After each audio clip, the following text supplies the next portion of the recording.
Një plak 80 vjeçar tha me lot në sy. Gjithë jetën u frigova se mos një ditë me ndalet risku. E mbajta atë frikë në zemër për 80 vite.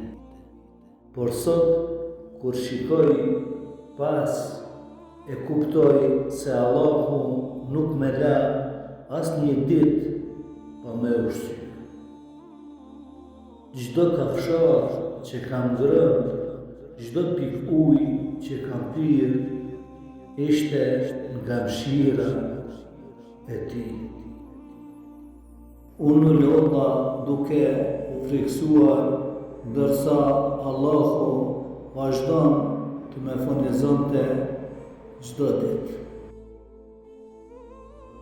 Sa shumë u shqetësova për atë që Allahu e kishte përgatitur për mua.